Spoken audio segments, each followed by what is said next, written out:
जय श्री कृष्णा।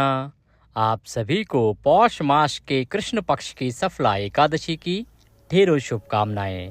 आज हम बात करेंगे कि सफला एकादशी का व्रत किस दिन किया जाएगा, व्रत के लिए पूजन समय क्या रहेगा, मुहूर्त क्या रहेगा, पारण की विधि क्या रहेगी, पारण कब करना है, इसका पारण आप सुबह सुबह कर सकते हैं व्रत के अगले दिन, या पारण के लिए आपको दोपहर का इंतजार करना पड़ेगा। पारण की विधि क्या रहेगी, क्या भोग लगाएं, क्योंकि इस एकादशी पर भगवान को विशेष भोग लगाया जाता है, क्या मंत्र रहेगा पारण के लिए, और जो पूजा विधि है उसमें किस प्रकार से भिन्नता रहेगी, क्योंकि ये खर मास में आने वाली एकादशी है ना, तो खर मास में सभी पूजाएं बदल जाती हैं, तो किस प्रकार से आपको पूजा करनी है। साथ ही आपको बताएंगे कि इस व्रत के नियम क्या हैं, क्योंकि हर एक व्रत का अपना एक नियम होता है और प्रत्येक व्रत के नियम के अनुसार जब व्रत किया जाता है तभी उसका पुण्य फल प्राप्त होता है। आपने देखा होगा कि बहुत से ऐसे लोग हैं जो बहुत लंबे समय से एकादशी का व्रत तो कर रहे हैं, परंतु उन्हें उस एकादशी का शुभ फल अभी तक प्राप्त नहीं हुआ है, उनके दुख अभी तक दूर नहीं हुए हैं, अभी तक वो परेशान रहते हैं। कहीं ऐसा तो नहीं कि उनसे जाने अनजाने में किसी नियम का उल्लंघन हो रहा है और जिस कारण उन्हें एकादशी व्रत करने के बाद भी उस व्रत का फल प्राप्त नहीं हो रहा है, क्योंकि एकादशी का व्रत केवल भूखा रहना मात्र नहीं है। एकादशी के व्रत के कुछ नियम हैं, कुछ संयम है जो आपको बरतने होते हैं, उनके अनुसार जब व्रत करते हैं तभी एकादशी व्रत का पुण्य फल प्राप्त होता है। इसीलिए ये संपूर्ण जानकारी आपको प्रदान की जाएगी।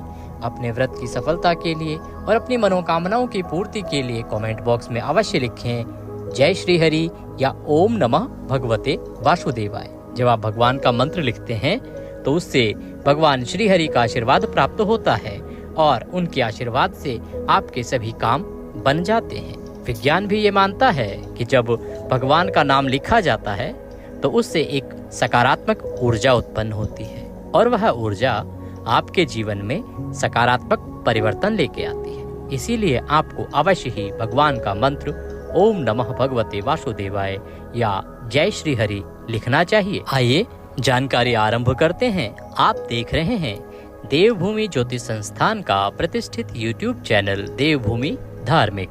आने वाली जो एकादशी है वो एकादशी होगी पौष मास के कृष्ण पक्ष की एकादशी।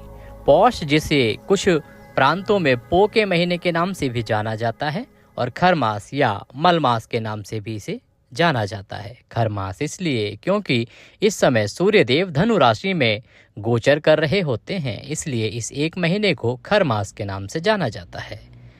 इस एकादशी का नाम है सफला एकादशी। जैसा कि नाम से ही ज्ञात होता है, ये अनेकों सफलताएं दिलाने के लिए आपके जीवन में आती है। इसका पुण्य फल बहुत अधिक है।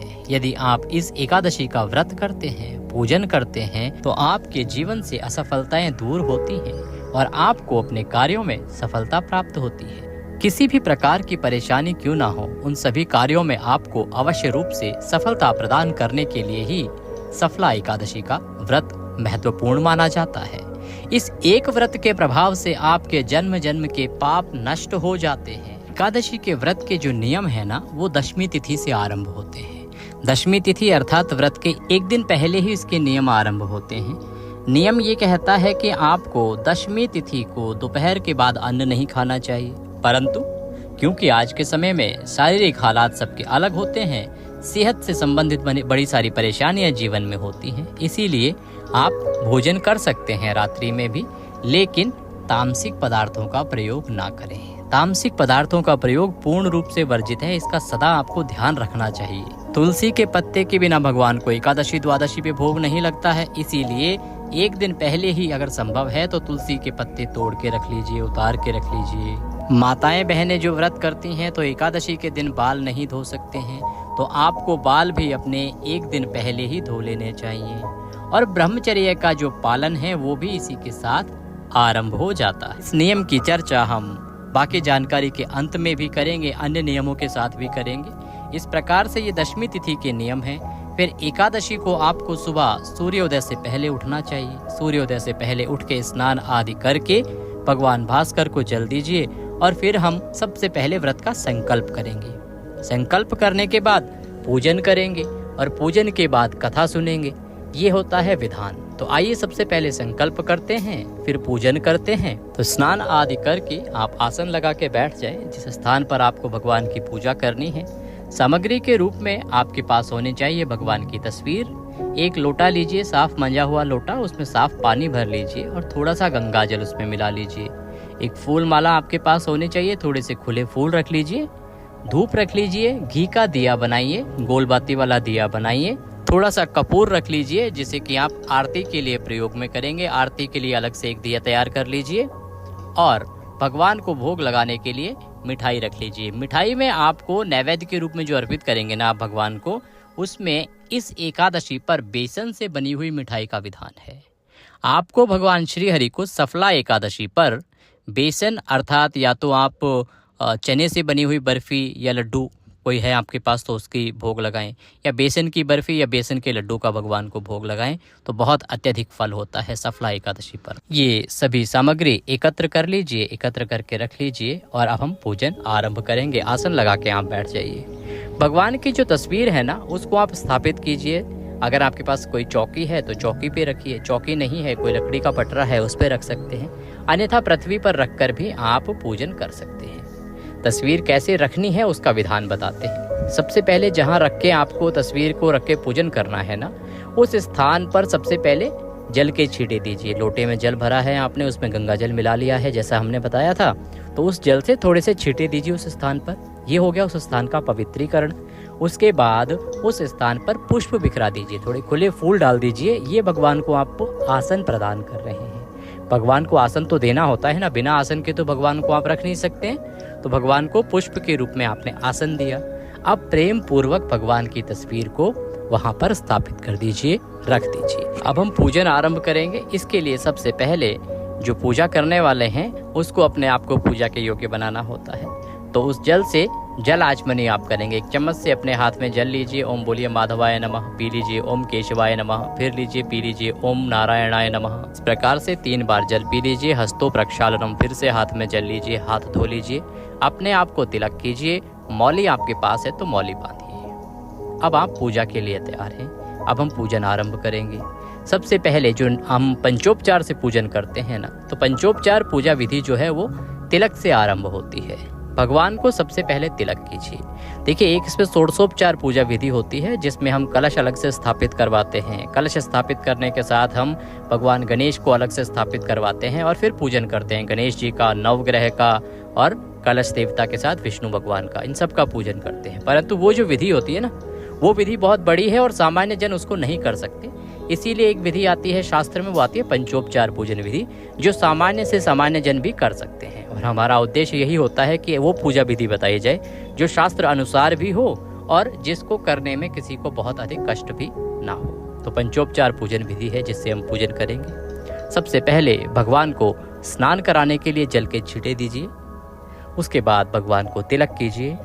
तिलक लगा के अक्षत लगाइए, पुष्प अर्पित कीजिए, फूलों की माला अगर है तो माला पहनाइए, धूप जलाइए, भगवान को धूप दिखाइए। धूप दिखाने के बाद दीप जलाइए और दीप दिखाइए। दीप घी का दिया आपको जलाना है, शुद्ध घी का दिया जलाइए और भगवान को दीप दिखाइए।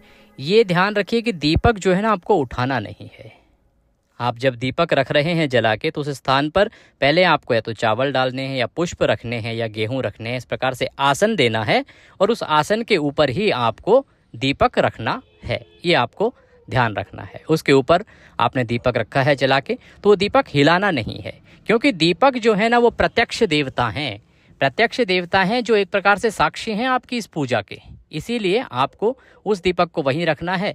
धूप दिखाइए, दीप दिखाइए और फिर नैवेद्य अर्पित कीजिए। नैवेद्य के रूप में क्या करेंगे, हमने आपको बताया था। नैवेद्य के रूप में भगवान को आप मिठाई अर्पित कीजिए बेसन से बनी हुई। बेसन से बनी हुई आपके पास कोई बर्फ़ी है या चने की बर्फ़ी है, लड्डू है, तो वह भगवान को प्रेम पूर्वक अर्पित कीजिए। इसके बाद भगवान को जलाचमनी कराइए, जल के छींटे दीजिए और जलाचमनी कराइए। जलाचमनी करा के भगवान को दंडवत प्रणाम कीजिए और इसके बाद हम व्रत कथा सुनेंगे। कथा अगर आपके पास है तो आप पढ़ें, अगर नहीं है तो आप हमारे चैनल देवभूमि धार्मिक पर कथा अवश्य सुने, क्योंकि जो एकादशी का महत्म्य है ना उसको सुनना बहुत आवश्यक होता है। उसके बिना व्रत पूर्ण नहीं होता है। तो अगर आपके पास कथा हो तो उत्तम है, अन्यथा आप सही कथा सुनने के लिए आपका अपना देवभूमि चैनल यदि आपने सब्सक्राइब नहीं किया है तो उसे सब्सक्राइब कर लें, जिससे कि सही ऑथेंटिक कथा आपको प्राप्त हो सके। क्योंकि YouTube पर तो बहुत सारी कथाएं एकादशी के नाम पर परोसी जा रही हैं, पेश की जा रही हैं। इसीलिए सावधानी बरतें कि जो सही कथा है भगवान श्री कृष्ण द्वारा महाराज युधिष्ठिर को सुनाई जाती है, वह कथा ही आप एकादशी के व्रत में सुने। कथा सुनने के बाद भगवान की आरती करेंगे, आरती करके फल का भोग लगाएंगे, प्रसाद बंधु बांधवों में वितरित करेंगे और उसके बाद अपने दैनिक कार्यों में लग जाएंगे। जो हमारे दैनिक कार्य हैं, हमें ऑफिस जाना है ऑफिस जाएंगे, जहाँ भी आपका कार्यालय है, व्यापार है, बिजनेस है, आप उन कामों को देखेंगे पर नियमों का ध्यान रखेंगे। अब बात कर लेते हैं एकादशी व्रत के अन्य नियमों की। दशमी तिथि अर्थात व्रत के एक दिन पहले के नियम हमने आपको बता दिए हैं। व्रत वाले दिन आपको एक समय आहार लेना होता है, उसे फल आहार कहते हैं। आप इस दिन अन्न ग्रहण नहीं करते हैं। अगर आप फल के अलावा कुछ और खाना चाहें तो कूटू या सामक या सिंगाड़े का कुछ भी बना के खा सकते हैं। जैसे कूटू और सिंगाड़े की पूड़ियाँ पकौड़ियाँ बनाई जाती हैं या सामक की खिचड़ी और खीर भी बनाई जाती है। ध्यान रखें कि इसमें जो आप मसाले प्रयोग में लाएंगे उसमें जो नमक आता है उसको प्रयोग में नहीं लाएंगे और मिर्च को भी प्रयोग में नहीं लाएंगे। इसमें काली मिर्च या सेंधे नमक का ही आप प्रयोग कर सकते हैं। अन्य किसी प्रकार के मसाले का प्रयोग वर्जित होता है। फल आहार सायंकाल के समय किया जाता है। दिन के समय में आप नियमों का पालन करें, जैसे कि आपको किसी से लड़ाई झगड़ा नहीं करना है, किसी को अपशब्दों का प्रयोग नहीं करना है, गाली गलौज नहीं करना है, किसी के प्रति द्वेष की भावना नहीं रखनी है, किसी के प्रति वैर की भावना नहीं रखनी है। बिना ईर्ष्या के और बिना किसी काम भावना के आपको दिन व्यतीत करना है। सायंकाल को संभव हो तो भगवान का कीर्तन कीजिए, क्योंकि भगवान श्रीहरि को कीर्तन अति प्रिय है। प्रभु कहते हैं कि जो उनके नाम का गुणगान करता है प्रभु उस पर सदा कृपा बरसाते हैं। इसीलिए उनके नाम का गुणगान कीजिए। रात्रि को संभव हो तो जागरण कीजिएगा, बड़ी महिमा है एकादशी व्रत में जागरण और कीर्तन की। भगवान के नाम का जितना संकीर्तन किया जाता है ना, उतना अधिक पुण्यदायी और कुछ होता नहीं है। इसके अलावा रात्रि को अगर संभव हो आपके लिए तो आप पृथ्वी पर शयन कीजिएगा। पृथ्वी पर शयन करने का अधिक पुण्य प्राप्त होता है। अब बात करेंगे एकादशी के सबसे महत्वपूर्ण नियम ब्रह्मचर्य की। ब्रह्मचर्य का आपको पूर्ण रूपेण पालन करना है। जैसा कि हमने आपको बताया, दशमी तिथि से ही यह नियम आरंभ हो जाता है। एकादशी के व्रत वाले दिन आपको पूर्ण रूप से ब्रह्मचर्य का पालन करना है। मन में भी किसी प्रकार की कोई भावना आपके नहीं आनी चाहिए। कुछ सवाल हमारे पास आते हैं कि हम शादीशुदा हैं, दाम्पत्य जीवन में भी इसका हमें पालन करना पड़ेगा क्या? क्या हमें भी ब्रह्मचर्य का पालन करना पड़ेगा? बिल्कुल सही बात है। यदि आप एकादशी का व्रत कर रहे हैं तो आप बेशक दाम्पत्य जीवन में हैं, पति पत्नी हैं, परंतु सहवास नहीं कर सकते। आप किसी भी प्रकार से अपने मन में भी आपको इस प्रकार की भावना नहीं लानी चाहिए। इसका आपको ध्यान रखना चाहिए, क्योंकि प्रभु कहते हैं कि जाने अनजाने की गलतियों के लिए क्षमा है, परंतु जानबूझ के यदि गलती की जाए तो वह अक्षम्य होता है। और ब्रह्मचर्य एक ऐसा नियम है जो प्रत्येक व्रत में आवश्यक होता है और एकादशी व्रत में उसकी बहुत अधिक महिमा है, बहुत अधिक फल है यदि आप ब्रह्मचर्य का पालन करके व्रत करते हैं तो, और बहुत अधिक दोष प्राप्त होता है यदि आप ब्रह्मचर्य को तोड़ते हैं तो, ब्रह्मचर्य का पालन नहीं करते हैं तो। इसीलिए आपको ब्रह्मचर्य का पूर्ण रूपेण पालन करना है। कब तक पालन करना है? जब तक कि आपकी एकादशी व्रत का पारण नहीं हो जाता है। इसका ध्यान रखते हुए अब बात करेंगे पारण की और पारण के नियमों। फिर बताएंगे कि पारण करना कब है और एकादशी का व्रत जो है किस दिन करना है। एकादशी है किस दिन, सूर्य के मुख से किस दिन है, द्वादशी युक्त व्रत कब आपको करना है। तो एकादशी का आप जब रात्रि को शयन करेंगे, शयन करने के बाद अगले दिन आपको सुबह सूर्योदय से पहले उठना चाहिए पारण के लिए। पारण के लिए जब आप उठेंगे तो उठने के बाद स्नान आदि करके भगवान सूर्यदेव को जल दीजिए। खर मास चल रहा है, जल के लोटे में थोड़ी सी रौली और कोई लाल रंग का पुष्प डाल लीजिए, उससे भगवान को जल दीजिए, बहुत अधिक पुण्यदायी रहेगा। भगवान को जल देने के बाद अब आप पुनः पूजन आरंभ करेंगे। जिस स्थान पर आपने एकादशी का पूजन किया था बैठ जाइए। सामग्री वही रहेगी, लोटे में जो जल है उसको बदल दीजिए। जब आपने कल पूजन किया होगा ना, तो पूजन करने के बाद उस जल को आप सूर्यदेव को दे दीजिएगा या तुलसी जी को चढ़ा दीजिएगा, क्योंकि उस जल से केवल भगवान श्रीहरि की पूजा की गई है, इसीलिए वह तुलसी माता पर भी चढ़ाया जा सकता है।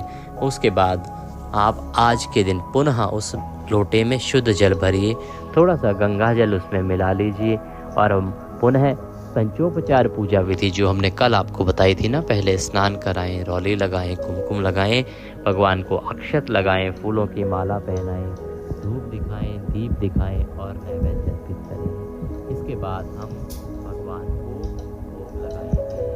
भोग में क्या अर्पित करना है भगवान को? आज के दिन देखिए, पारण में प्रत्येक एकादशी पर अगर आप बात करें तो सामान्य रूप से पीले चावल का विधान है। पीले चावल आप किसी भी एकादशी पर बनाएं और भगवान को पारण के दिन भोग लगाएं, उत्तम माना जाता है। अब बात करते हैं कि सफला एकादशी पर अगर करना हो तो क्या करें। सफला एकादशी पर भोग में आपको चने से बनी कोई मिठाई या तो बेसन से बनी कोई मिठाई प्रयोग में लानी चाहिए। चना, क्योंकि चने से ही बेसन बनता है, इसीलिए चने या बेसन से बनी हुई कोई मिठाई भगवान को प्रेम पूर्वक हम भोग में लगाएंगे। और या फिर पीले चावल बनाएंगे। आप थाली सजा लीजिए, थाली सजा के उसमें तुलसी का पत्ता अवश्य रखिए। तुलसी दल रख के भगवान के सामने वह भोजन की थाली रख दीजिए। भगवान से प्रेम पूर्वक भोजन के लिए, भोग लगाने के लिए निवेदन कीजिए। देखिए, 2 चीज़ें हमने आपको बताई हैं, पीले चावल या फिर चने से बनी हुई कोई भी मिठाई आप रख लीजिए। इसके अलावा अगर ये भी आपके पास ना हो तो कोई बात नहीं, परेशान नहीं होना है।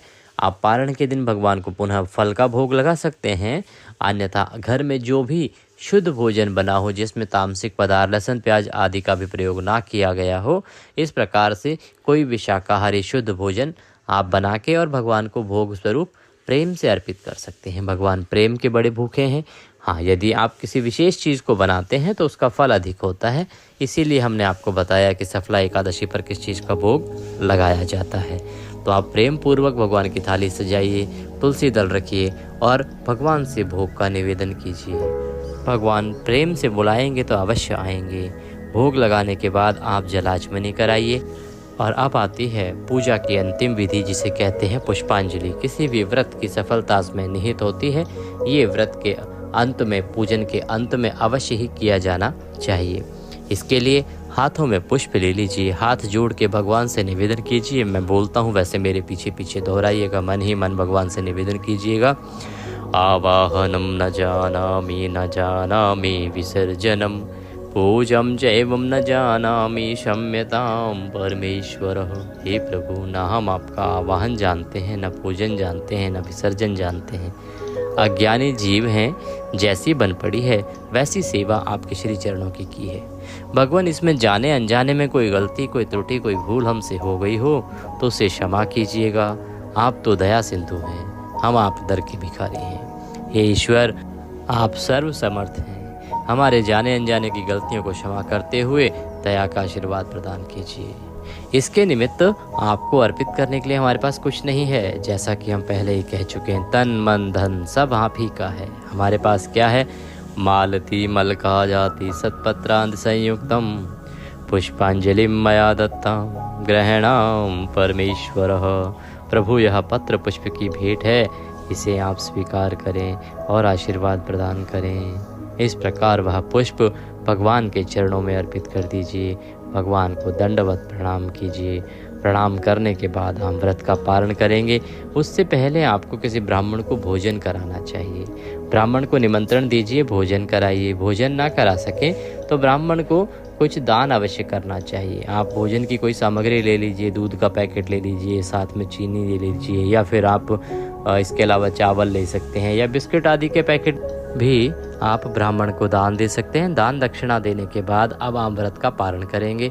अगर आप दक्षिणा स्वरूप कोई राशि भेजना चाहते हैं तो हमारी जानकारी भी डिस्क्रिप्शन बॉक्स में दी गई है, आप वहां भी दान की राशि भेज सकते हैं। आइए अब बात करते हैं कि पारण कैसे करना है। तो आप आसन लगा के बैठ जाएं और मंत्र बोलेंगे, ओम नमः भगवते वासुदेवाय। 5 बार मंत्र बोलेंगे और उसके बाद आप मुंह में तुलसी का पत्ता रखेंगे, व्रत का पारण करेंगे। आप कहेंगे भोजन क्या करें, तो जो भी आपके यहाँ पे शुद्ध भोजन बना है उसको आप ग्रहण कर सकते हैं। कुछ लोग ये भी पूछते हैं कि जी हम पारण में या पारण के बाद चावल खा सकते हैं क्या? हाँ, द्वादशी पे तो विशेष रूप से भोग लगता है भगवान को चावल का, एकादशी पे नहीं खाते हैं। व्रत के पारण में भी आप चावल खा सकते हैं, क्योंकि भगवान को पीले चावल के भोग का तो नियम ही है, तो आप पारण में भी चावल खा सकते हैं। इस प्रकार से प्रेम पूर्वक भगवान को भोग लगाइए और स्वयं व्रत का पारण कीजिए। अब बात आती है कि आपको व्रत कब करना है। देखिए 26 तारीख को ना सूर्य के मुख से एकादशी है। सुबह से ही, सूर्योदय से पहले ही एकादशी आरंभ हो जाएगी, क्योंकि 25 की रात्रि को एकादशी लग जाएगी, तो सुबह जब सूर्योदय होगा एकादशी रहेगी और पूरे दिन रहेगी। रात्रि को 12:45 बजे तक एकादशी रहेगी और उसके बाद पारण से पहले द्वादशी आ जाएगी। तो ऐसे में आप 26 तारीख को व्रत करेंगे। पारण की बात करें तो हाँ, इस बार ये जो एकादशी है ना, इसका पारण आप सुबह सुबह कर सकते हैं, क्योंकि हरिवासर का समय सुबह सुबह समाप्त हो चुका होगा। तो पारण के लिए आप 27 तारीख को सुबह 7:12 से और 9 बजे तक का उत्तम मुहूर्त है, इसमें आप पारण कर सकते हैं। भगवान श्री हरि अवश्य ही आपकी कामनाएं पूरी करेंगे। मनोकामना पूर्ति के लिए एक बार अवश्य लिखें ओम नमः भगवते वासुदेवाय। जय श्री हरि। भगवान सबका कल्याण करें। चैनल पर नए हैं तो सब्सक्राइब कर लीजिएगा। वीडियो अच्छा लगे तो उसे लाइक अवश्य कीजिएगा। अधिक से अधिक लोगों तक शेयर कीजिएगा, साझा कीजिएगा, जिससे कि अन्य लोग भी इसका लाभ ले सकें। प्रभु कृपा आपको भी अवश्य प्राप्त होगी। जय श्री कृष्ण।